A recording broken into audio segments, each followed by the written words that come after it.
What's up, War Report family? I am your host, C Dub. Auburn men's basketball season comes to a close as Auburn falls to Houston 81-64 in the second round of the NCAA Tournament. Ike Jones joins me to discuss that game and what does the future hold for Auburn men's basketball. We'll discuss that and more in the latest edition of the Weekend Tailgate. You are now listening to a War Report Weekend Tailgate, brought to you by Athletic Architect. It's your boy, Ike Jones. Be real, C-Dog,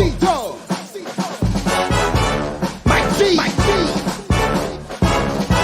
Get ready, sit on back as we bring you the War Report Weekend Tailgate.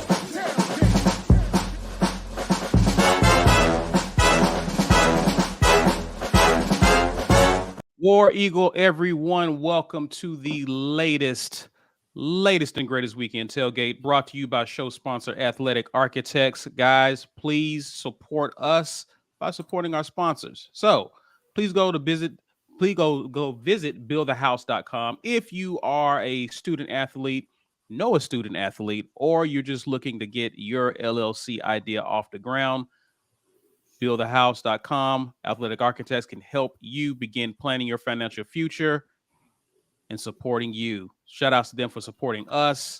Much appreciated. We thank you guys for supporting us by attending on this somber Sunday afternoon. We'll get into more of that later, but you can share this video on social media. That is Facebook, Twitter. Use the hashtag even at us. Smash the like button. Help us with the YouTube algorithm and subscribe if you're new to the channel.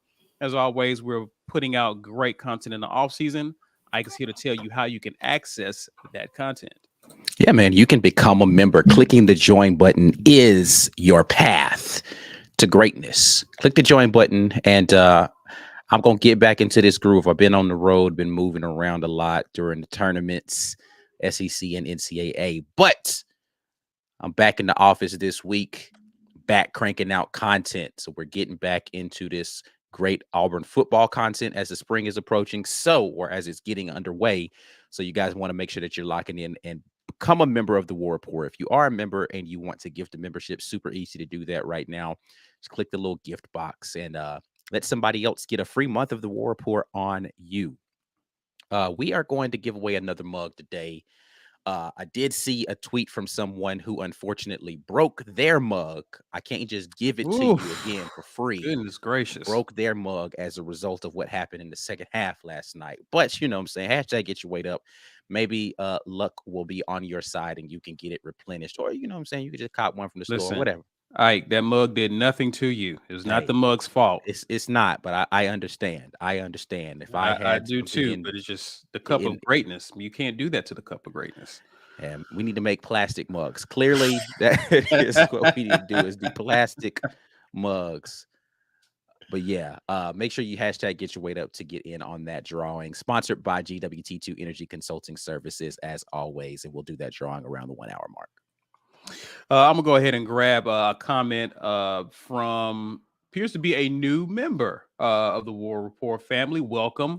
Reed says, War Eagle, this one definitely hurt, but a good season nonetheless. What changes do you expect to happen to the roster during the transfer window? That's what we're going to be talking about today, Reed. So hanging around with us, we'll definitely get around to that subject. Ike, you were there covering the game, so I'll be deferring to you throughout this conversation for some of your insight within the arena. But as we all know, it was a game of two different halves. Auburn was very competitive in the first half, had a 10-point lead going into halftime, leading 41-31, and then the second half happened. Not the second half we wanted to see, but I think we do have to give a lot of credit to Houston for turning up their defensive intensity. I was really impressed with how they defended around the paint, how they were forcing turnovers. Like they really upped their intensity, and it affected us. Auburn shot 4 of 24 from field goals, 16.7% in the second half. Your thoughts on that before we get to other aspects of the game, Mike? Just what is that what you saw pretty much the second half? The Houston came out kind of a different team defensively.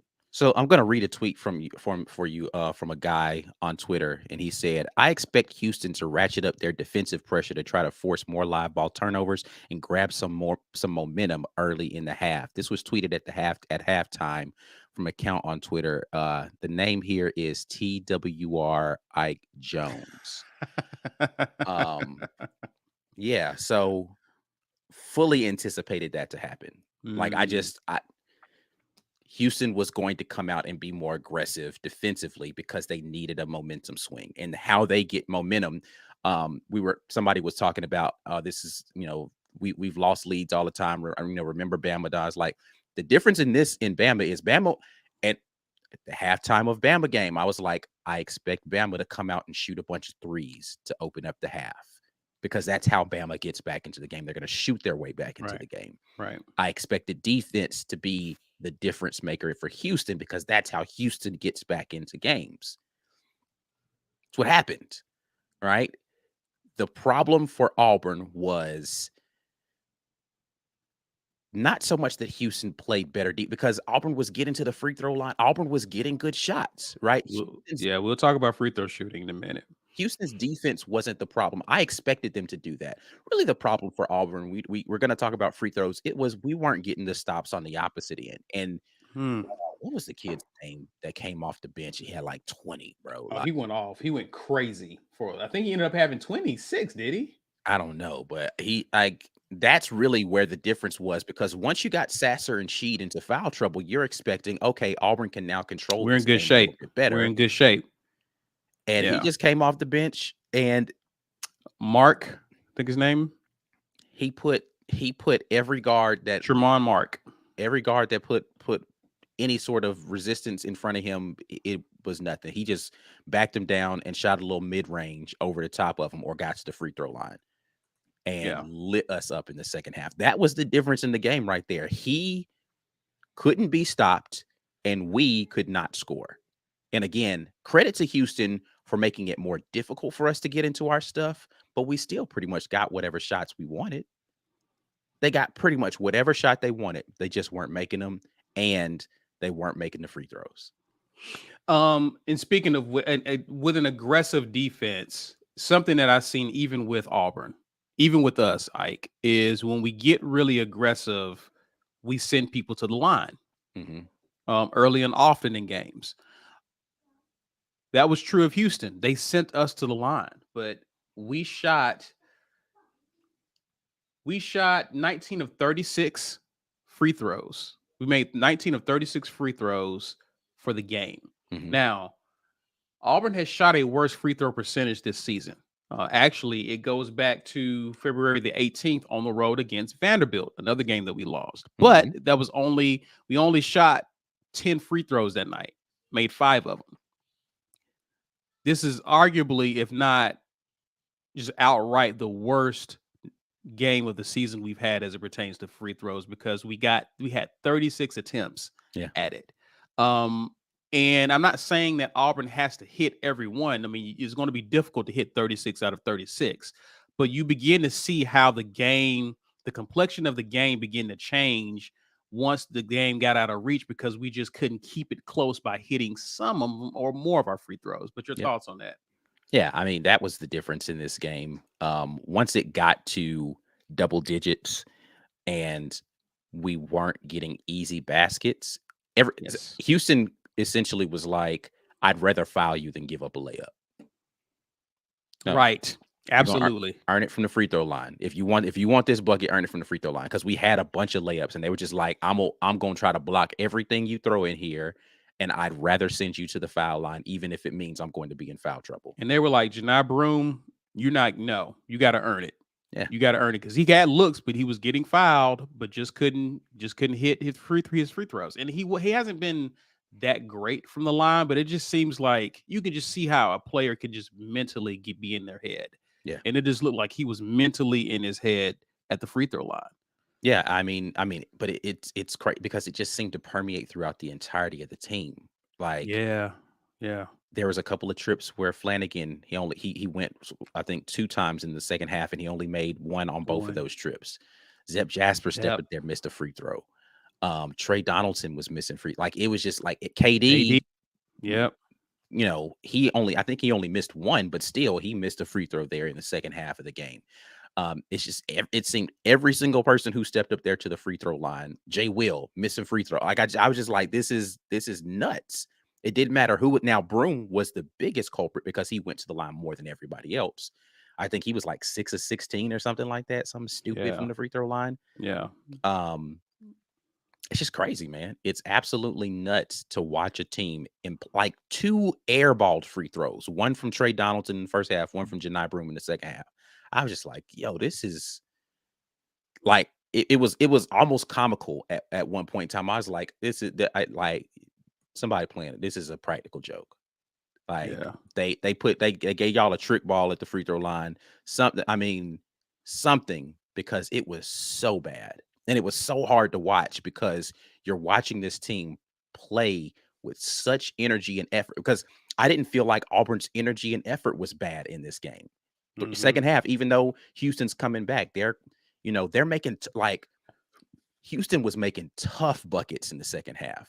Now, again, size difference made it easier for them to shoot over the top in some of those instances, but they were making tough contested buckets. They were having to earn it from the free throw line like Auburn was. The difference was they were making the errors and we weren't. So 20, it wasn't about energy. 29. It wasn't about energy and effort for Auburn. It was really about focus when it came down to the small things on the offensive end. And that was really painful to watch. Really painful to watch.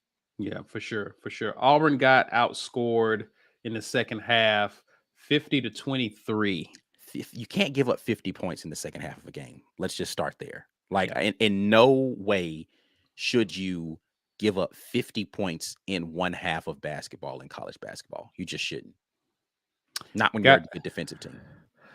And Lawrence Robinson, appreciate you watching with us. He points out rebounds as well. Well, see, that's the thing. We didn't get hammered on the glass. Like, they at the beginning of both halves, it looked really bad because Houston was getting a lot of second chance buckets probably in the first 2 to 3 minutes of both halves. But it rounded out fairly evenly as you move forward into the game. The issue is still just about making shots, man. Like, golly, we just, we haven't been a good offensive team all year, but good Lord, man. We scored, how many points did we score in the second half again? We scored 23. We could have easily scored 40 points just by making free throws. Yeah, for sure. It's crazy. It's absolutely nuts the way that the second half of that game went. For the season, Auburn is, I believe I looked at this, Auburn is 0-2, Ike, when they shoot under 60% from the free throw line. I mentioned the other game that was Vandy, where we shot less than 60% from the free throw line, and we lost that game. That was a pretty close game. Yeah. So the moral of this story, Ike, is just Auburn is not good enough of an offensive team to miss your free throws. No, like that, you can't blame it on the defense. You can't. No one's guarding you at the line. You got to make those because you can't shoot your way out of that hole, right? Especially if you're playing a good defensive team like Houston. If they're sending you to the line, that's your opportunity to make ground. Yeah, and we just couldn't get it done. Listen, man, I hate using the word, but we choked.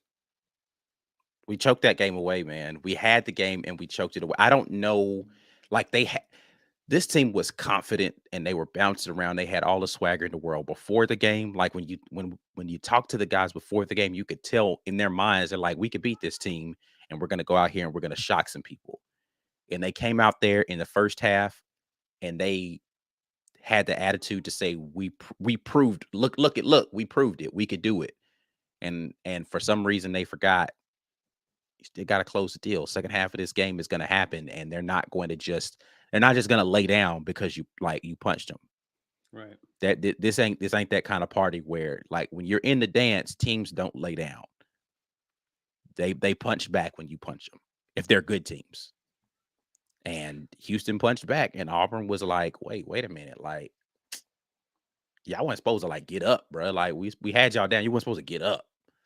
And it was, I mean, again, very tough to watch because I felt like Auburn had dominated that game. It's not, the stat sheet's not going to show domination, but I'm talking about just from effort, energy, charisma, like just everything, the attitude that they brought in the first half. Very dominant first half of basketball, and it was almost a polar opposite in the second half. What was the mood like? Because you was there covering the game. You was at the post game with Bruce Pearl, and I don't know if you got a chance to listen to some of the players, but what was the mood like there? I mean, after the game, you mean? Yeah, after the game. Somber. I think a lot of guys, felt bad because they felt like they let teammates down. I know Janai Broom was especially contrite about just how he felt like he had let his teammates down for not stepping up and making his free throws and getting some tough buckets down there towards the end. And Zep Jasper was emotional, of course, because this is his last collegiate basketball game ever. Guys on the podium talked about that, about like, and I know we're going to talk about the future of the team, but just feeling bad for Zep if this is the way that he had to go out, because this is the last time that he could possibly play collegiate basketball. And I think the team as a whole just knew they had an opportunity out there in front of them that they let slip away. And, I hopefully it motivates them to come back next year stronger, man. But golly, you had the number one team in the country on the ropes, and you was just like, you let them roll out, and they punched you to death. So yeah, for sure. I'm gonna grab some comments, guys, from you. Again, appreciate y'all for hanging out with us, starting with Joe Kyle. I know 2 number 1 seeds have gone down, but we were playing a number 1 seed. We had to be super good for 40 minutes to win. Shouldn't be too hard on ourselves. And the thing is about this, Joe, is and Ike, is going into this game and even after the game, proud of this guy, proud of this team, given what they were. Right. You hear the famous, I forget the name of the coach in NFL, like they are who we thought they were. We know what this team was at Auburn. We know what our deficiencies was. So for us to I think that was Dennis Green. Dennis Green. They were who we thought they were. Yeah, from the Minnesota Vikings at the time. But we knew what this team was. And I think what hurts is that we've seen this team do something different. Like we've seen them hit shots. We've seen them hit jump, like Trey Donaldson. Like, I don't know what happened to get to this point in the tournament, but dude, boy woke up. He woke up like he woke up with his hair on fire, bro. Yeah. And so to see what could be, and then just not even a glimpse of it in the second half was like you're pulled back in thinking. I remember B. Will would joke about this. You pulled me back in, right? And then just my heart got yanked out. And I think a lot of it is just the feeling of, wow, these guys were doing it and just stopped. So I think that's kind of the disappointment of it. But all in all, knowing what this team was, I'm proud of. I'm glad that they were able to get a win in the tournament. Yeah. It could have been much worse. There's some teams who've got their heart yanked out in the first round. That wasn't us. And again, had a number 1 team on the rope. So it's a lot to be proud of with these guys. Again, we will definitely talk about the future and what that looks like for Auburn. Reed Waters says, Jazzy, thanks for the membership. Want to shout you out, Jazzy, for sponsoring some members here. Appreciate that, sir. Much appreciated. Also, Steve Bradley says, also wonder why Trey had less playing time the second half after hitting threes like he was earlier. What are your thoughts on that, Ike? Yeah, I honestly think it's because Bruce Pearl pulled him out after a sequence where There was a bad play he made. He had a bad defensive play, and then he came back on the other end and had a turnover on a bad play. And he had a wide open three, didn't shoot it, mhm. and then he pump fake, drove to the basket, and instead of shooting it, he passed it, and it turned the ball over. Yeah. And Yeah. I don't think I saw Trey in the game after that. He didn't come back in after Yeah. that. Nope. Okay. Yeah. And that's exactly what happened. He had a bad defensive sequence, and then he followed up with a bad offensive sequence, and that was it. That's the last that you saw of him. But this is, so we talk about coaching styles and things that coaches are known for. And Coach Pearl talked about this. If you watched his press conference, it's up on the channel. He talked about like Trey Donaldson having a supreme amount of confidence, but how hard he coaches point guards because he expects so much from the point guard position. So people talk about this actually with Coach Hugh Freeze in football about how hard he coaches quarterbacks because of how much he expects from quarterbacks. And some guys just don't like it. Like they're just like, yo, why is coach riding me so much? He's just like, every little thing I do, he's on me. But like these other players, he don't have nothing to say about stuff they do. They coach, those two guys coach quarterbacks, point guards, the guys who are going to be running their offense harder than anybody else on the team. And that says something because Coach Pearl is hard on everybody. So if he is especially critical of point guards, it's difficult sometimes to be a point guard in his offense because he puts so much on your shoulders. And I think that was just one of those moments where he was like, nope, I got to go with my guys who are if you're going to shrink from the moment, we don't need you out there. Right. And that's a learning opportunity for him. Again, freshman. Yeah. So that will be a teachable moment for him moving forward. And again, we'll talk about the future of that point guard position because that's very much in question as we look ahead to the future.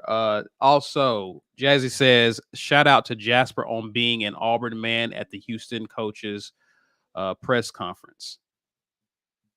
So I don't know if you guys have seen the clip, but as Kelvin Sampson is talking to the media, Zep Jasper walks by and he tells him congratulations basically and go win it all, say go win that thing, I think is what he said.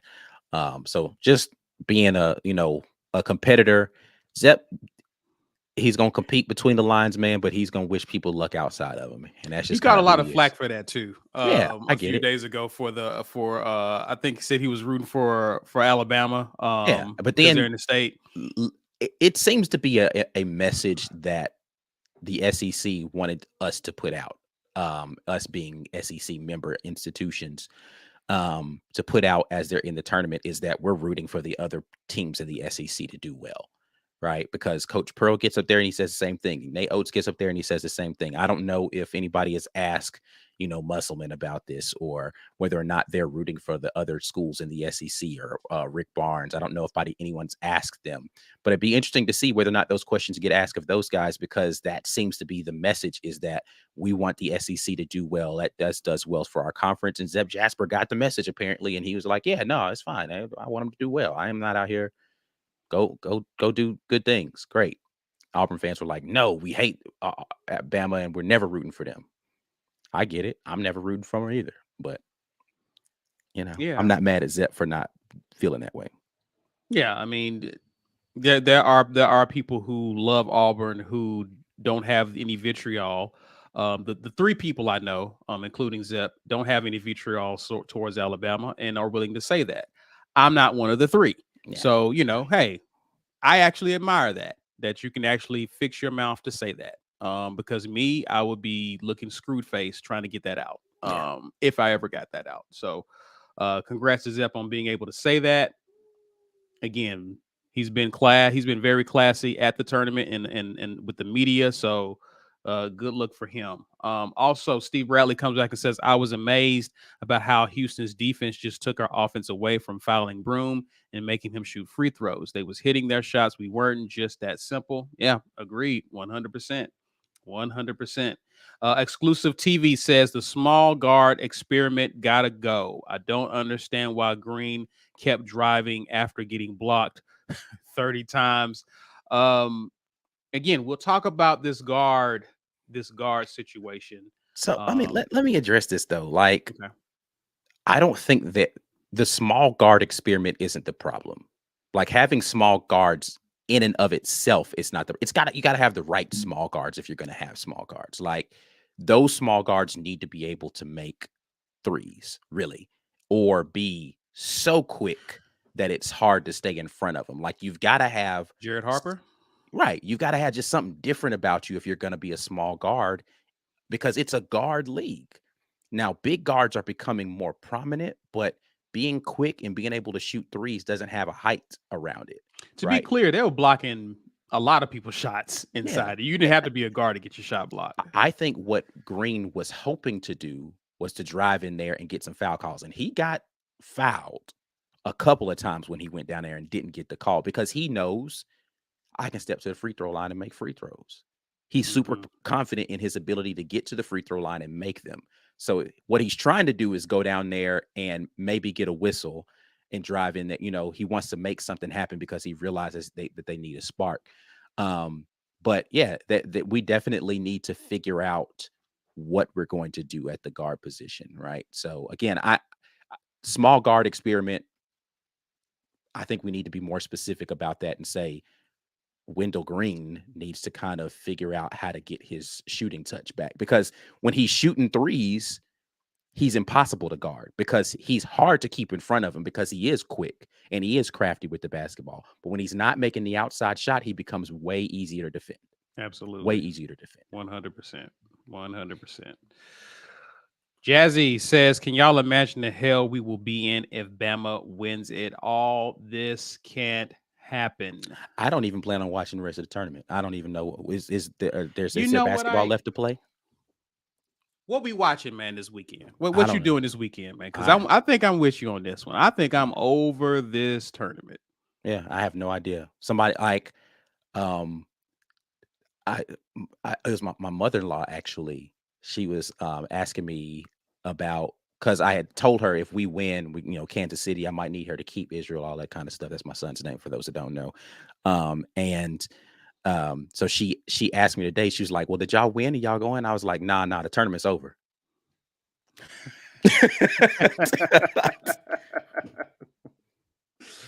Tournament's done.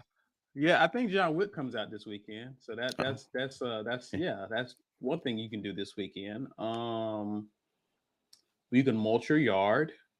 You could there's a few things that you can do this weekend. Yeah. Taxes. It's tax season. If you haven't done your taxes, if you've done them already, you can look at them. We'll get back to you about like the top 5 things you can do other than watch Bama, unless they're losing. Zep's probably going to watch and support them and cheer them. But if somebody going to have to send me an update to let me know they lost. If you're not one of the 3 Auburn fans who can actually be genuinely supportive of Bama, we can give you a top 5 list of things you can be doing this weekend. Because if they continue to win, I'm gonna be watching some film. Probably I'll probably break down a little film and get that ready for you guys. And I'm not listen. I ain't telling what y'all to do with your time. I'm telling you what I will do. Well, I'm doing something other than that. I'm doing something other than that for sure.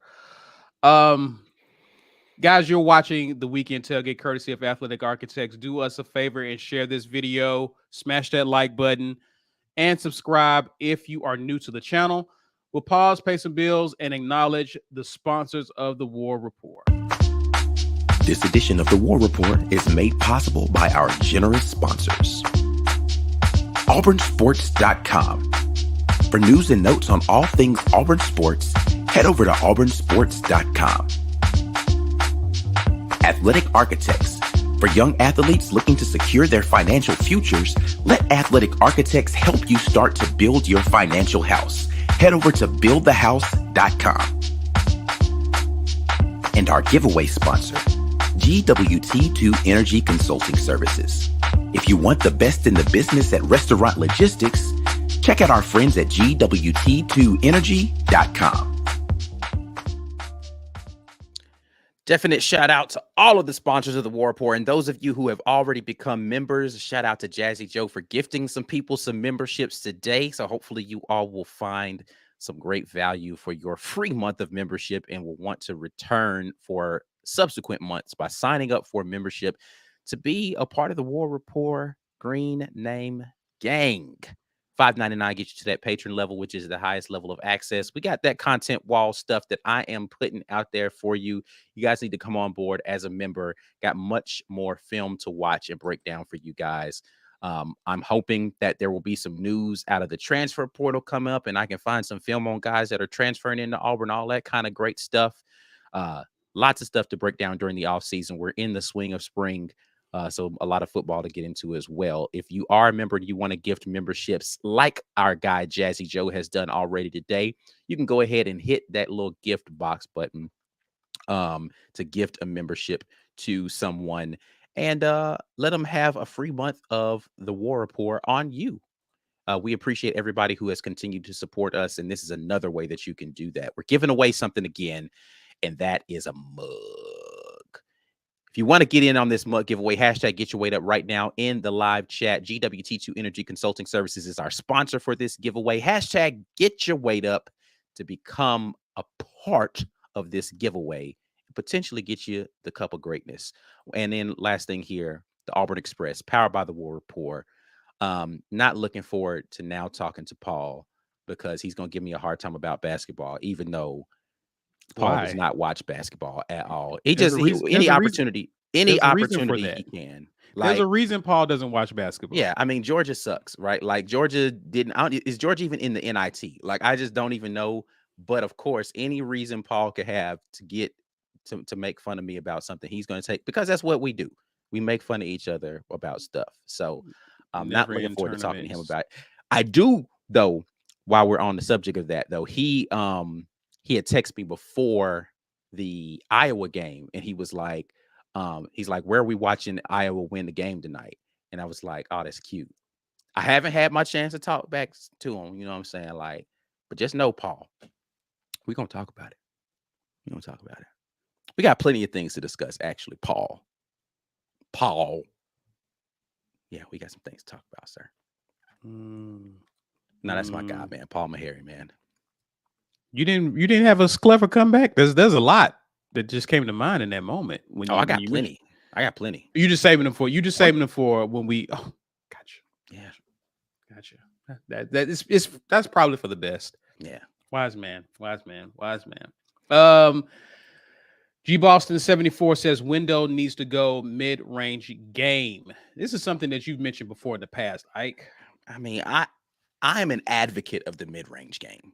I think you can make millions of dollars with a nice mid-range game. Listen, man, there are guys who. So I've been told. Yeah, their entire career has been mid-range game. It's just because people don't. Defense is like a lost art in general, right? Like people don't play defense well in general. Nobody defends the mid-range well. Like you have to be an elite defensive player to be able to guard someone who has a mid-range game. If any of our guards, and I've said this about Wendell, I've said this about KD, I've said this about Trey, I've said this about Flanagan. If any of those guys can be consistent in the mid-range, they will be unguardable because they're so good at getting to the basket. But if you can put the brakes on and you can give somebody a little 10 to 15 footer, they can't guard you. KD's too athletic. He's too quick. He's shooting the ball a lot better from the outside of recent. If he can get to the basket like that and he can shoot the ball from the outside like that, you put that man in a space where he can get past you with that first step and then give you a mid-range shot. Who's stopping KD Johnson at 6'1"? Right. Still a small guard. Again, if he finds his mid-range game, unguardable because he's that quick. Right. Wendell Green, because he can shoot from distance so well, and because it is difficult for him to finish among the trees. If he finds a little mid-range, a little 7 to 8 foot, 2 foot jump stop floater game, something like that in the lane, the lob passes that he makes become that much more difficult because they have to come off the basket to guard him. And then he could just throw it over the top. He becomes unguardable.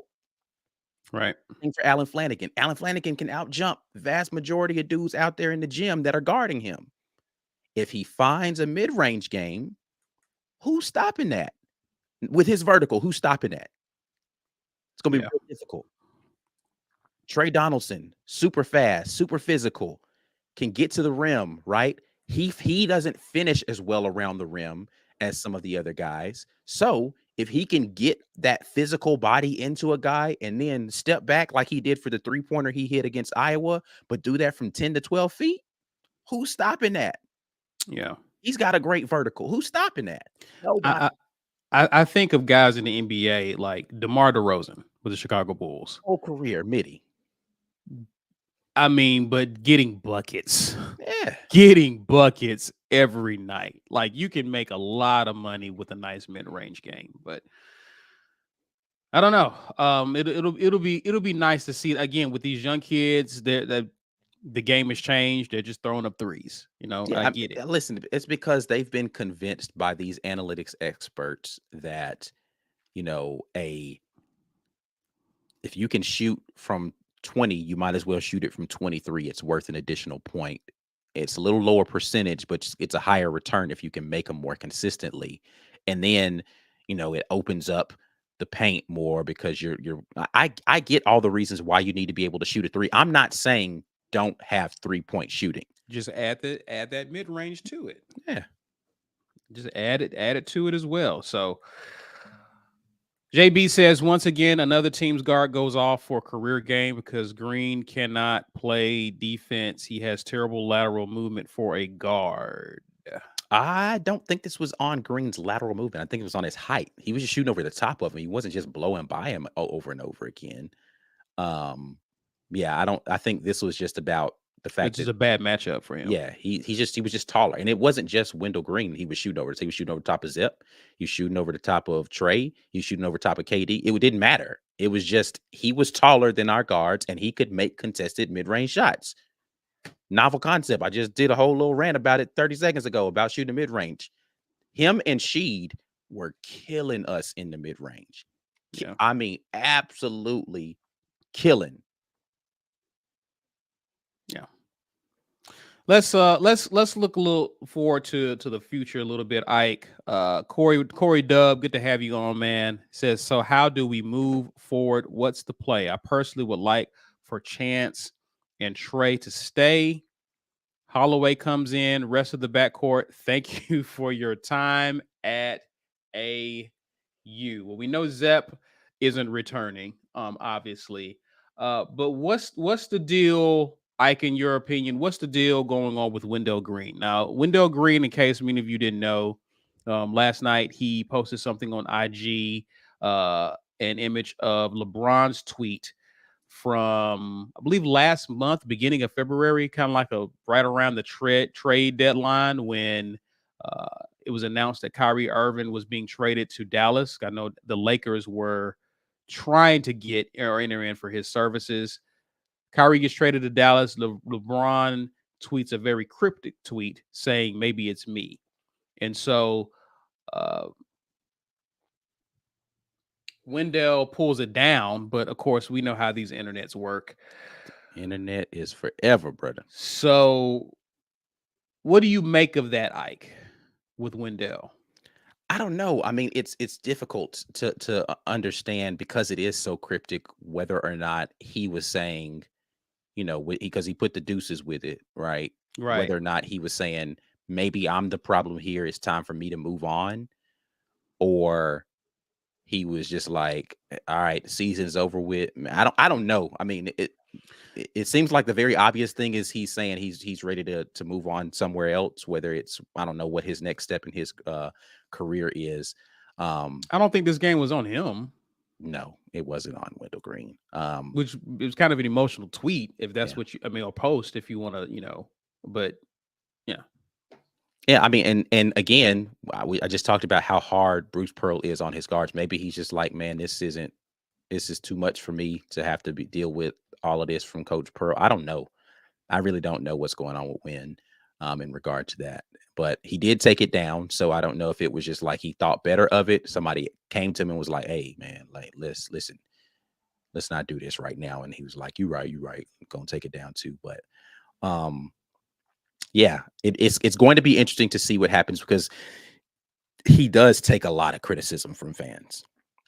A whole lot. And I liken it to what Bo Nix was going through, where it's just like everybody loves you when you're doing great, but they absolutely crucify you in our losses, because it's like it's his fault. He's playing hero ball, and I'm glad when he's no longer the point guard for Auburn type of stuff. And that's the same thing the quarterback had to go through, right? Like when quarterback Right. isn't playing well and we lose, oh my God, I hate him. He just get him off of my team, get him off the field, off the court, off whatever. And you kind of have to be built differently to be a guard in a guard driven league. And especially when you're an undersized guard and all of the things that he has to kind of battle through just to feel as if he's worthy of competing at this level, because people haven't been giving him a shot forever. Um, so yeah, I mean, probably just all came to a head after that very disappointing loss, but I don't know what it actually means for his future, whether it was just an emotional outburst or if it was, a foreshadowing of what's going to come. Yeah. And I think that's well said. I think with Wendell, I think the problem with Wendell is I think there was a lot of pressure on your small guard to have to be the guy in crunch time in games. Yeah. There really wasn't anyone other, and again, this is a problem that we've had for the past 2 seasons, because even Jabari, even though he's looking really good in the NBA right now, Mhm. was never a guy who created his own shot, right? He was a kind of a catch and shoot kind of guy. You have a guy like KD, but KD can be a bit of a wild card, right? I think Wendell was a lot more consistent than KD, which is why Wendell had the ball in his hand at the end of games. I love Wendell when we have the lead. Hmm.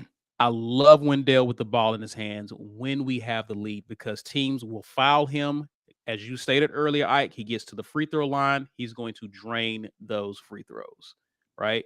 He's the guy, like, you can't foul him. Don't Right. foul Wendell. But when we're behind and we need a bucket because of his size, I don't really like Wendell with the ball in his hands, even though he's the most consistent guard that we have. Right. And I think that's where he begins to take on a lot of the criticism. And I think me and B had an argument with Mike G recently. We was like, okay, if not Wendell, then who do you give the ball to? What Right. do you do? Like, this is Auburn's like, Wendell to me has just been symptomatic of a deeper issue with our personnel. Who else do you go to in the closing moments to get something going?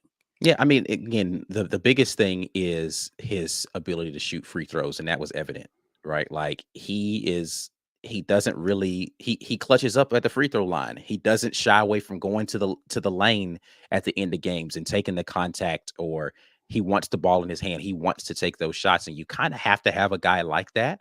Um, but there are other guys on this team, I think, KD Johnson, Allen Flanagan, who could potentially do that. Allen needs to work on his bag a little bit more, because a lot of his stuff is really just about his athleticism, and it's not about his craftiness. And that's the difference between Wendell and the two I just named, KD and Allen, is that Wendell's a little more crafty, right? Like he's got a couple of more things in his bag he can go to get to the lane. And then he's more consistent from the free throw line than anybody else on the team. Right. But as far as like the want to and the ability to rise up and shoot those shots, yes, Allen Flanagan can do it. He's not going to shoot as high a percentage though. Yes, KD Johnson can do it. KD probably shoots a pretty good percentage in those clutch moments if you go back and look at it over his time at Auburn. Right. So I would definitely want to put the ball in his hands, but it's a mixed bag with KD though, right? As far as think about the not SEC championship, the SEC tournament game against Arkansas, right? Like he had the ball in his hands and he doesn't even get a shot off because he's a little out of control and he slips and falls, right? So like you're not going to I don't know. There's this somehow there's like a myth that there are guys that just do this well all the time. Like they're like those are dime a dozen dudes. Like I don't think people realize that. Like most people miss those shots, and the people who make those shots are the people who take them the most. Yeah. So you Right. you kind of just have to take a lot of them before you're able to have moments where you hit them. Yeah. Again, my argument is Wendell has been the most consistent. Yeah, there's other guys you can go to, but again, you're going to be mad at them when they don't do well. So Right. it's this is why Wendell has gotten most of the criticism, in my opinion. Yeah. So He's had more opportunities for people to criticize. right, right. Um, again, we know Aiden Holloway is coming in. That's the 4-star point guard kid. He's going to be part of the 2023 squad. What do you think happens to this point guard room? Do you think we talked about Wendell. I'm hoping he stays, but do you think there's anyone else who may eventually enter the portal? Anyone that you may have your eyes on from this current squad? I mean, I don't There's a know. I lot mean, of guards. yeah, I mean, the thing is, whoever the guard is needs to be somebody who can shoot. Like, you need to be a solid ball handler and a shooter. Like, you don't really need a scorer. You need a guy who I can't leave him at the 3-point line type of shooter on this team. You Hmm. know, you Right. thought you were going to get that in Leor Berman. And honestly,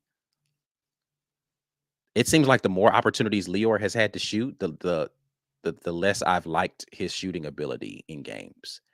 You're not gonna. Chance is not. I don't think Chance is that kind of shooter. So he's not going to come in and save you from the 3-point line. Hopefully Aiden is, right. Hopefully he is the kind of shooter that you got to stay attached to, and he's going to allow Janai Broom some more room on the outside. But yeah, you need somebody who can shoot, whether it's a guard or if it's a stretch 4 or something. You need a shooter on this team. Preferably too. Yeah. Bruce Pearl talked about recruiting last night. So Yeah, he was obviously he like, I'm knows. going to it tomorrow. Tomorrow to recruit. So obviously he knows he needs to address his roster. So I'm curious to see what the transfer portal looks like for him. Corey Weber, you asked a question. I actually had it in my notes. He asked about Cardwell. What do you think Cardwell does? I found it. Here you go. He says, does Cardwell hang around? I don't know. So let's just kind of go through the people I've seen a lot of people put a lot of expectations of who's staying and who's going. If I were to say who I feel like would be most likely to leave, it would be Green and Cardwell. Those would be the two guys I think are most likely to leave and transfer. And I know Wendell Green's already transferred once. I don't know what that means for I don't know how the rules work with basketball transfers, because I see some guys transfer every other year, right? So I don't know how basketball transfers work. Haven't looked at the transfer rule, but those would be the two that I would anticipate would be most likely to leave. I just think Cardwell, as much of an Auburn man as he is, I think he's had a tough time this year. He already Tested the NBA waters. yeah, about to say last offseason, he was already thinking about leaving. He was already trying to figure out whether or not he wanted to come back. So I think that there's a possibility that he decides that he wants to go somewhere else to finish out his career. And I'm only naming people who wouldn't be like seniors, right? Like Leor Berman could take a COVID year. I don't know that he would. Stretch could take a COVID year. I don't know that he would. Like, he wasn't playing anyway. I don't see a path to playing time for him. The Harper kid, like, he's not on scholarship. He's probably going to leave. You know, but yeah, outside of that though, I think the rest of so if you guys didn't see you the feel press good conference, about. Go ahead. I'm sorry. I was going to say, if you didn't see the press conference when Jalen Williams and Alan Flanagan were talking about Zep Jasper, right? They were saying, we feel bad for Zep because this is his last college game. They didn't say, this is our last college game, because they're both seniors, right? Like this, but they have a COVID year. He's like, and both of them made mention of, I got a COVID year. I could come back, but Zep is out of eligibility. Right. And so I think both of them are mulling over the possibility of returning next year and returning for Auburn. I don't think that they're going to return and transfer somewhere else. If either of them would do that, Flanagan's probably the more likely to come back for a COVID year, but play somewhere else. But I do think that it's a possibility that both of them return on a COVID year, because I do think that both of them have NBA potential, but they do have some things that they need to work on. Alan Flanagan, okay, do you have anything you want to talk about before we have the Alan Flanagan conversation, or you want to Go do this for right it. now? Let's go All for right. it. Because a lot of people have been giving Flanagan flack, man. And I get it. He had been up and down this season, but let's talk about this. Since what game do I want to start with? The second game against Georgia. I'm going to read you his turnovers since the second game against Georgia. 0, 3, 2, 1, 2, 0, 2, 1, 2, 2, 2, 1, 0 last night. He's not the turnover machine he was earlier in the season, where he was having games with 5, 4, 7 turnovers. Yeah. Point totals starting since then: 22, 9, 12, 7, 16, 5, 11, 7, 17, 16, 15, 10, 10. He's starting to become the player he's not a superstar, but if you got a guy who can get you He doesn't double look digits lost anymore. consistently, he's not turning the ball over at a high rate, and he gives you another statistic that I want to throw out here from an off guard / small forward position. He's given you, let's go to Georgia, because that's where we were making the start of this at. 8, 5, 7, 7, 10. These are rebounds, by the way. 4, 4, 1, 8, 6, 6, 3, 6, 8. Last two games specifically, Iowa in the tournament against Iowa and Houston, 9 and 10 rebounds. So he's got consistent double-double energy that he can bring to you from an off-guard position. Crazy athleticism and able to guard 1 through 3 pretty much on anybody's team. Yeah. Why would you not want that guy who's trending in the right direction to come back and play basketball for you again? Right. I don't understand it. Like, I get early year Alan Flanagan making mistakes, turning over the ball, looking lost. But the Alan Flanagan from like the last 10 games of the season, I'll take that guy every day. Again, I don't need Alan Flanagan to be consensus. I don't need him to be Sasser, right? I don't need him to be that guy. But Right. can you be a consistent double-double guy with crazy athleticism who's going to guard really hard? He's going to go and get you rebounds, and he's going to block a couple of shots a game, and he's going to make free throws? Yes, absolutely. Bring that guy back and let him transition play. offense. Please. Secondary ball handler, all of those. Yes. Yeah. Yes, I want that young man to play basketball for me. I don't get it. I don't get it. I get if his season stopped halfway through the year and you said, do I want Alan Flanagan to come back? I would say, yeah, but we have to figure out what his role is going to be. But the Alan Flanagan that played the last 10 games of the season, yes, that young man can play for me any day of the week. His leadership stepped up. His confidence was different throughout those games. He didn't let bad shooting performances impact his ability to impact other ways in the game. He didn't shoot the ball particularly well in some of those games. Played great defense, was crashing the boards, was giving you energy and effort. The majority. He was one of the leading rebounders for us last night against a team that is great at rebounding. He personally was like, nah, I got y'all. We're going to get boards this game. I got you. Yeah. Yeah. Bring that guy back. Do you think he goes out and tests the NBA waters again? I think that they're going to look at their draft prospects for sure. They're going to go out there and they're going to see, is it possible for me to, make a team on a 2-way contract or something like that? Yeah, sure. Because it's easier to just have basketball be the only thing you have to worry about and not be dealing with school and all this other kind of stuff. But in the age of NIL, if you're not going to make an actual NBA contract, you might as well come back and play. Yeah. I think he showed a little bit more this season. I'll be curious to see what this offseason looks like in terms of what evaluations he gets back to determine what he does moving forward. That's my only question about Flanagan. But I have been pleased. I've been pleased with Alan Flanagan's progression. I've been pleased with. I know some people have been critical of this guy, Jalen Williams, at times. See, Jalen's actually the opposite for me. I actually think Jay Will trended down this season. I think he Mm, started the season really well, and he was one of our more productive guys. And somewhere in the last portion of the season, his confidence started to just back off, and I don't know what happened with him. Um, he just wasn't the same player to me towards the end of the year that he was in the beginning of the year. And he has a lot of work to do on the defensive end, a lot. sure. He doesn't move his feet particularly well. His defensive rotations, his instinct towards defensive rotation is just a little slow, and he's not a great rebounder for a guy to be his height. He's kind of an okay rebounder. So there's some things that he definitely needs to work on in order to be a pro prospect, because he has all of the athleticism and really all of the offensive ability. He's not like a great finisher around the rim, but he has good touch around the rim, and he knows how to get his shot off over bigger players. He definitely gets fouled more than he gets calls.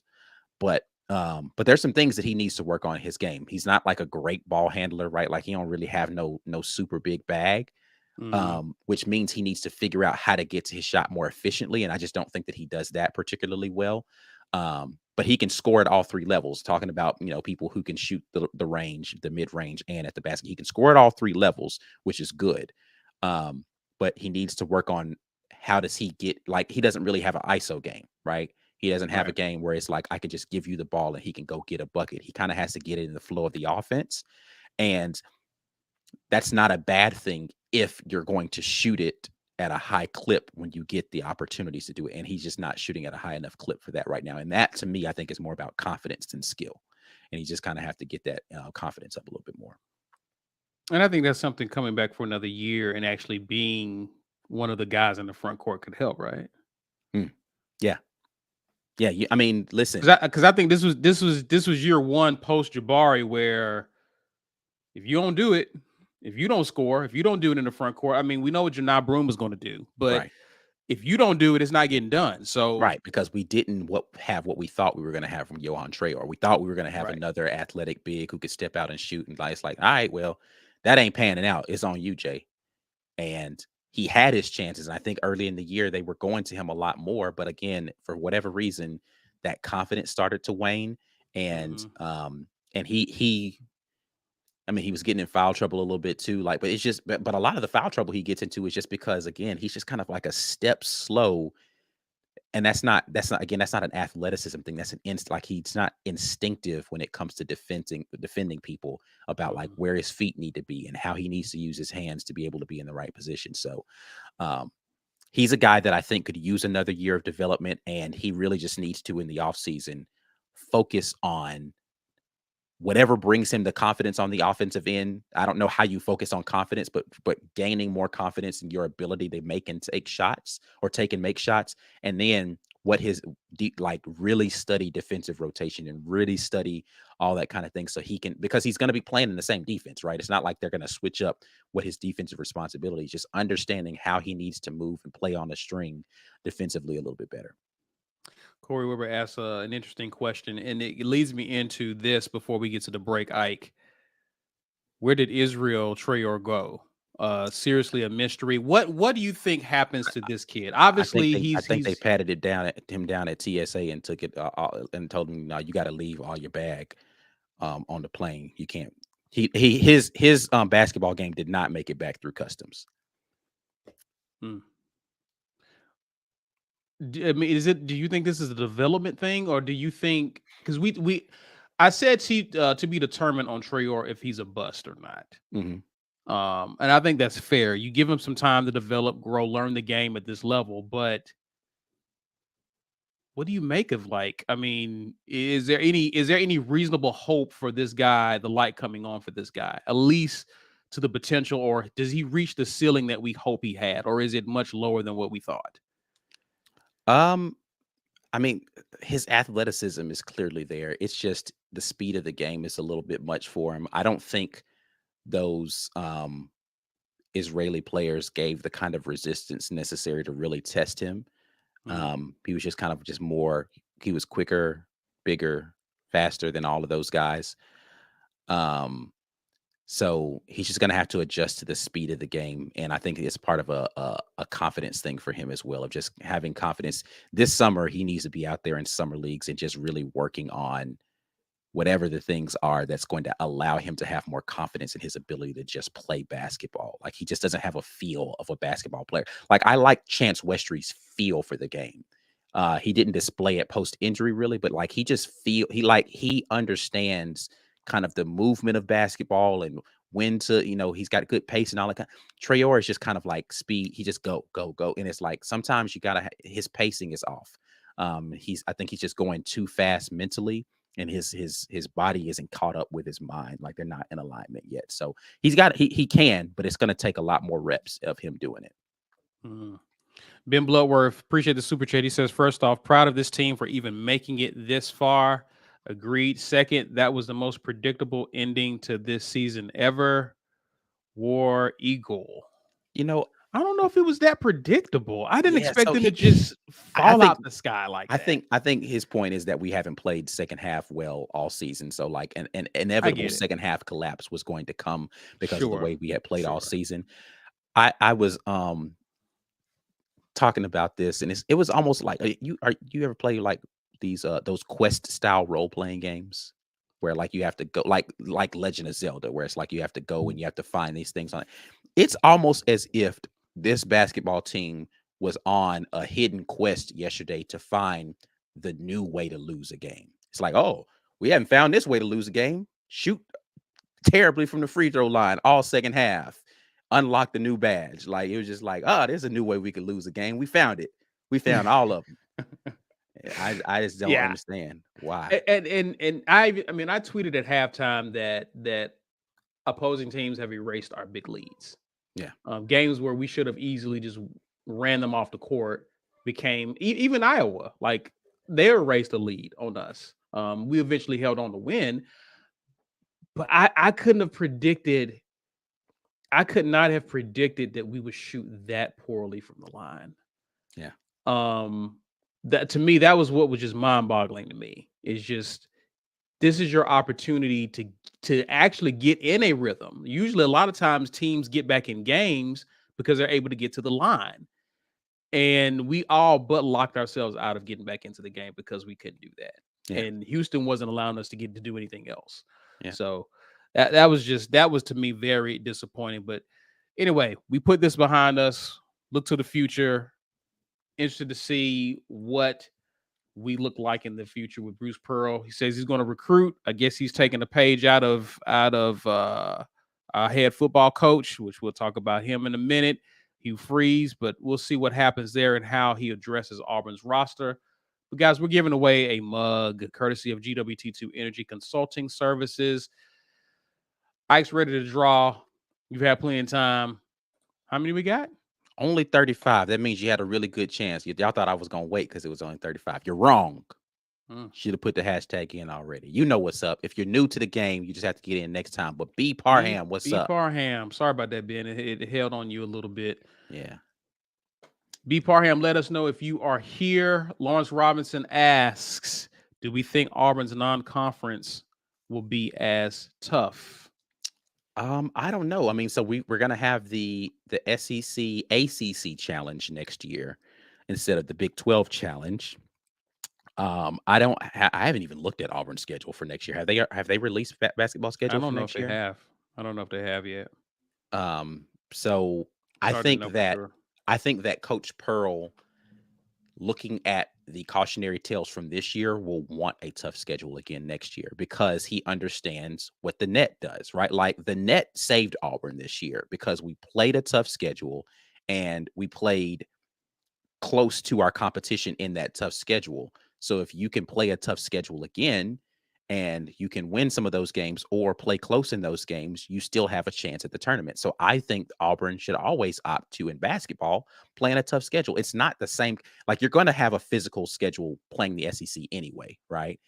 You might as well play some tough non-conference games against some teams that play a little bit different style of basketball, because that is something that you can look to in the tournament and say, oh, we played a team that kind of plays like that, right? Miami, we hadn't seen a team like Miami last year when we got to them in the tournament. And that's part of the problem. When we got to the tournament, we was like, oh, they got a bunch of like 6'7" dudes, but they could all shoot and they could all score and dribble. It's like, what? Well, we're not ready. Not all 5 of y'all being able to do this. You basically trotting out 5 guards, but they're not like short. No, that's not something Auburn had seen up until that point. They were used to playing, Oklahoma was their non-conference situation, right? Oklahoma didn't play like that. They had like one dude who could shoot from outside. Like, again, so you want to see different styles of basketball and you want to challenge yourself to get yourself a better net. So I hope that they do have a tough schedule next year. The SEC is not getting any easier. Right. And the SEC has started to open up the kind of teams that are playing within the league, right? Like Kentucky's changing the style of basketball. They're not going to have Oscar Tshiebwe next year, but they're going to have a bunch of guard-like players that are going to get up and down the floor that are going to be coming back for that team. Tennessee's probably going to continue to be who they are traditionally. Arkansas is not going anywhere. Ole Miss just hired the dude Chris Beard. They're going to probably get some good teams coming up in here. Mississippi State's still going to be a hard-nosed team. They're not going to be an easy out. A&M. Texas A&M. Buzz Williams, great coach. He's going to continue to have those guys ready to play. Florida's going to be getting better with Golden down there. The league is just going to be better. So you're going to have a tough time in the league, but you do need to have some tough out of conference stuff as well to help yourself in the net. So I think that we'll do that. B. Parham says, yes, sir. I'm in the house. This cup will go perfect with my blue cap I purchased last year. Thanks very much. Congrats to you, B. Parham. Thanks again for watching with us. We need you to email us your physical address, email it to business@thewar report, and that mug will be coming your way. Congrats, sir.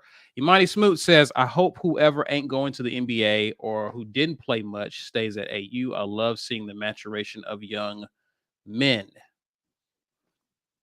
We'll just have to wait and see what happens, man. Be curious to see how this team or how different this team looks in 2023 for sure. Blake Robinson comes back and says, I think Traore can become that dude. He was ranked in recruiting. Just got to get his confidence and fight through the adversity he sees in Division I college ball versus what he saw in high school. Thoughts on that, Ike? Yeah, I mean, listen, his athleticism says he's got a high ceiling. The question is, and this is I don't know how many times we say this on this show about football players. He's got to raise his floor. Because he has the ability to step out and shoot the ball from 3. He's got a good 3-point. He's got a good jump shot, form. He just, to the point that was just made, his confidence just really isn't there. And then his just kind of basketball IQ is, some people have it inherently and some people get it more by, like, you just kind of have to be a student of the game. Johan Traore needs to be a student of basketball for the next however many months between now and when he touches a basketball floor again as an Auburn Tiger, in a meaningful game. He needs to just really study basketball and get in the gym and work on the little things of just, again, time. He just needs to play more. He needs to play more basketball because, like, even though he was a highly ranked recruit, he wasn't really a basketball player until much later in his life. He needs to just play more. Go play more ball and just get into the understand and play ball against people who are playing it the right way, right? Like, don't go out there and play. Don't go to Israel. Don't go to Israel again. Oh, I mean, don't go to the student act and play against some dudes that's just out there. Like, go play with some hoopers and play with some guys who are going to show you some things and teach you some stuff. He needs to find some guys who really, they love the game and they're going to show him, hey, man, because when you do this little thing right here, like, lean into him with the shoulder right here before you get to that pull up, or as you're dribbling up, you want to keep the ball right here. Like, he just really needs to learn the game, learn the game of basketball, watch a bunch of basketball and watch what people do off the ball. He needs to become a member of the War Report and come in. We can do some watch the film sessions, right? Like, he needs to do that. Somebody tell Traore to get $5.99 and come join the War Report. We'll do a watch the film session on Johan Traore, and we'll talk about his game. We may do an NIL scholarship for him to just come in and get access to come in and watch some of you break down film and just show him how he could be that dude next year for Auburn. That's a good thought. I like that. I like that. Auburn football. Yeah. I know it's been kind of a slow It's so crazy because when we were talking about football, everybody was like, "Oh, I don't want to talk about football. No, let's talk about basketball." Now we're talking about basketball. Everybody's like, "Oh, I don't want to Oh, talk about basketball. Let's well, talk this, about I football." mean, this day after a tough loss. I get it. But Auburn held a scrimmage that was closed to media. So, I mean, situational. We're kind of early in the spring period. But what I want to tackle, Ike, is one of your near and dear subjects, recruiting. And really and truly just kind of the positive feedback. Hugh Freeze has challenged a lot of recruits, a lot of high school kids. I know what you've heard about Auburn. I know what you may have even experienced Hmm. prior. For those of you who have come on visits, I know what you may have experienced prior to our staff getting here. But come and see what Auburn is today. And Auburn hosted a lot of talented high school recruits on Friday, or actually they've been hosting throughout the weekend. There's been hearing plenty of reports of even some kids from future classes visiting today. And a lot of guys observed the scrimmage. Guys throughout the week we've been hearing about them watching scrimmages, being able to see their position coaches up close. They've been having to interact with Hugh Freeze, interact with the coaches, sit in on meetings. We know that kids have been visiting in the past and observing practice, but it seems like Hugh Freeze has really kicked it up a notch since he's Hmm. been here, and guys are really being introduced to New Auburn under this administration. For sure. Your thoughts on that and just how refreshing it is, because we always going to hear positive things from recruits, but when I hear things like a recruit says, "Oh, this is much better than when I Right. came Right. years ago," like what does that mean to you, Ike, when you hear kids say that? I mean, it's a couple of things, right? Like it's definitely a new energy with this new staff, right? Because it's just going to be different with a different administration. You're going to be talking to different position coaches, but it's also a new facility, right? Like this is the first Yeah, time a lot of those for kids sure. had an opportunity to walk into that building, right? So there are a lot of things that have changed for the better around Auburn. The NIL program is a little bit better now than it was. It's a little more organized now. So there's just a lot of Mhm. things that are different that the current kids who are here with the program, specifically the newer ones, the transfers and the freshmen, um, they don't have any knowledge of that old stuff. They don't know what the energy was in the building last year, other than when they came on recruiting trips. The guys who only had the 1 year here and then saw the difference in the transition, all they know is that short span of time and the different energy that's happening around that. So you've got a lot of new blood in the building, from staff to players, to be around these high school athletes as they come in, to give them a fresh new experience in a new building. So that's just kind of like a big p- pool or pot of all great things to be able to show to somebody, be like, "Oh wow, this ain't the same Auburn I came to 12, 16, 18 months ago. Like this Right. feels like a brand new place." And that's boding well for the trajectory, I think, that the program wants to be on. And I think it also helps too when you have your QB of the future, Walker White, who also visited this past weekend, Hmm. being an ambassador for Auburn and helping to recruit these guys. A lot of the recruits that I've been hearing says, "Yeah, I definitely met Walker White." Hmm. One guy, Daniel Calhoun, out of Roswell, Georgia, who's a guy that tackle that Hugh Freeze and staff are trying to get interested in Auburn. Definitely hit it off with Walker White. So Yeah. we're seeing a little bit of a leadership uh, sense in Walker White and his ability to kind of get out and meet with these guys, introduce himself, build relationships with these guys. So I think again, I'm curious to see how this pays off, Ike, in Hmm. terms of having someone like Walker White who you can easily go look at his film and say, okay, he's someone I may want to play with, Right. and to see him actually be very involved in the recruiting like a QB. Now, Hmm. last year we had a center, right? The kid out of Auburn High. Braden. Braden Yeah, Joyner. Braden Joyner. But we have a QB. So I'm curious to see if there's any difference with him in terms of being a player or a high school kid who's recruiting other high school kids. So I'm curious to see if that pays any dividends. I mean, listen, if you ever played football, then the quarterback was the guy who was kind of the leader. And if you didn't have leadership from the quarterback position, usually didn't have like a great team. You kind of need a guy who's going to be responsible for the offense 90% of the time, to be a guy who's going to be a dude. Like, you can have a running back that's really good maybe in high school that kind of takes over games. But if you've got a great quarterback, you have an opportunity to be a great football team. Or if you have a quarterback that's good with leadership, he doesn't have to be great at everything, but he can lead and he can get guys pointed in the right direction. He can make the right decisions when necessary. You're going to have a good football team. And so, and those guys know that this has become more of a passing league. You got to have a guy who's sitting in that seat who can do the stuff. And him being a charismatic leader at this point in time, a guy who's out saying, hey, we want you on the team. We want you to be a part of what we're building here. It will pay a different kind of dividend than a center doing that. It just will. Centers can probably recruit other offensive linemen, but like, what does a wide receiver care? Right. You're not blocking for me. Like, maybe a running back, right? Maybe a center can say, hey, man, I'm gonna be the guy up here protecting you at the quarterback, but still got to get the quarterback, right? Right. Quarterback saying, hey, I want you to come pass block for me is a different appeal than it going the opposite way for most people. Agreed. Also, too, Auburn hosted a kid. This is a kid out of Vestavia, Alabama, an edge player by the name of Jordan Ross.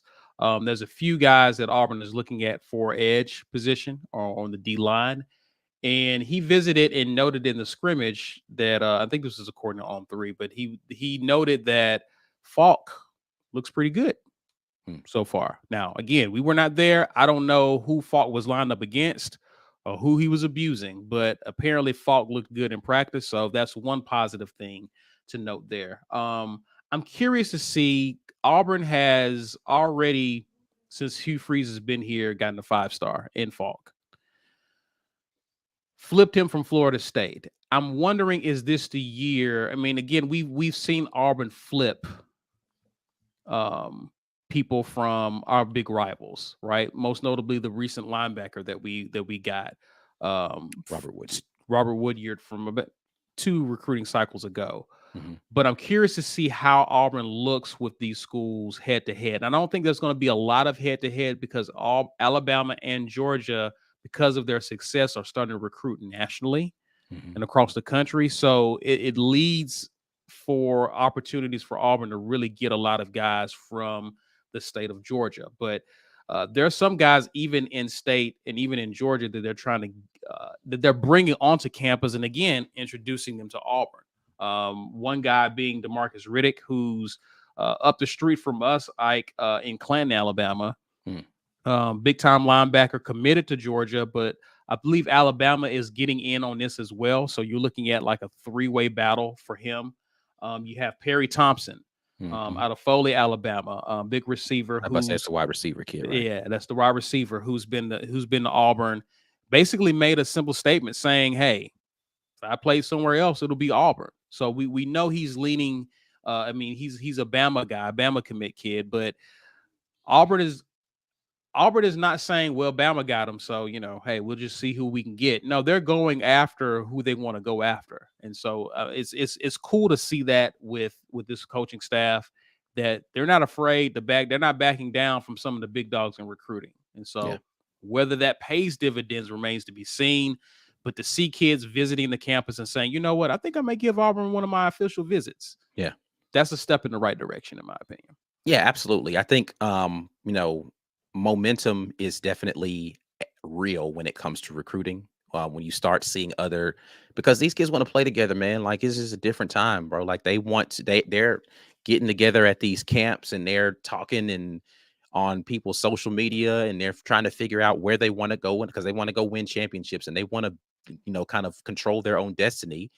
So they're finding ways to reach out to one another and click up and figure out where we're all going to go be dominant together.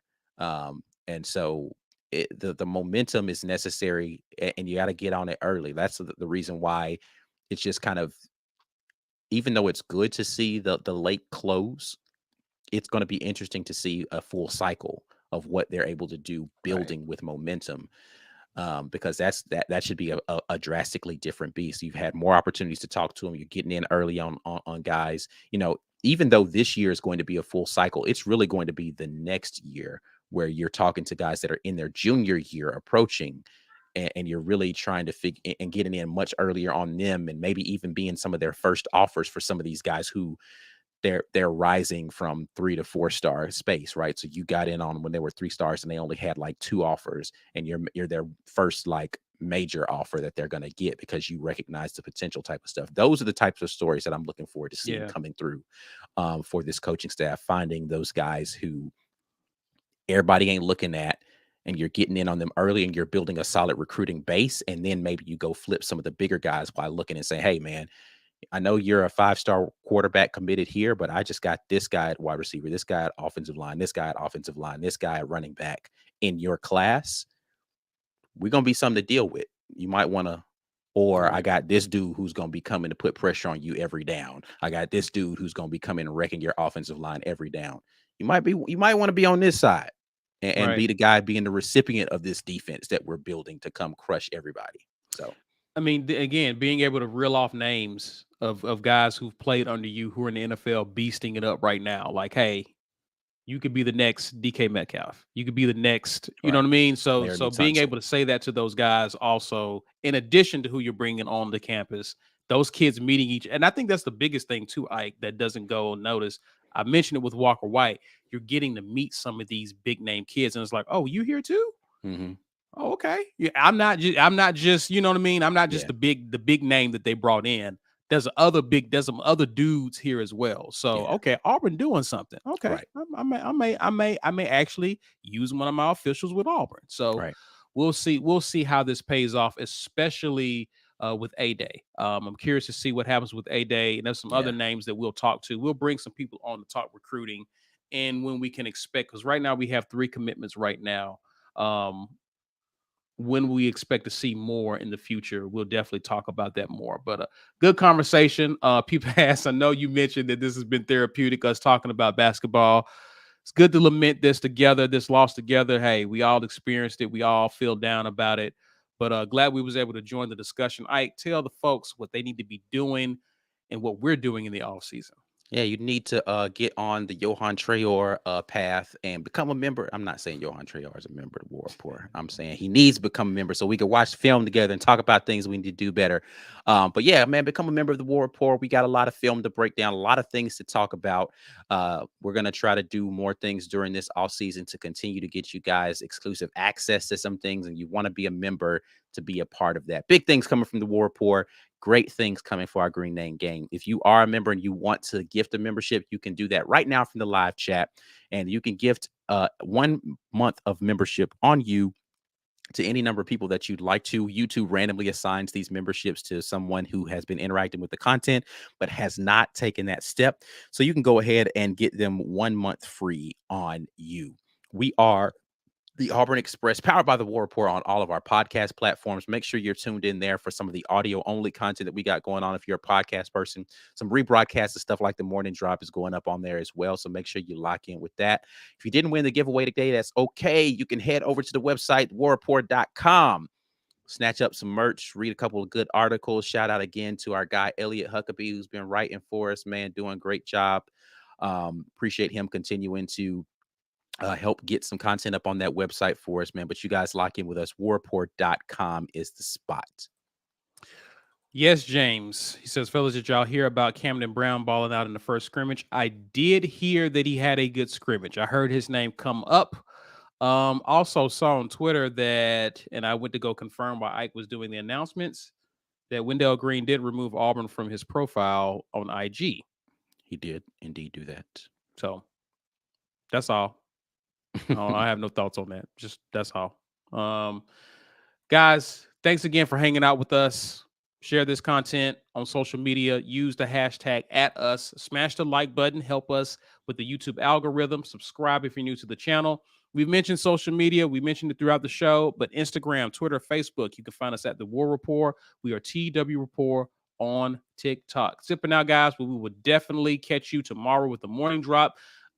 Enjoy your weekend. And as always, War Eagle. War Eagle.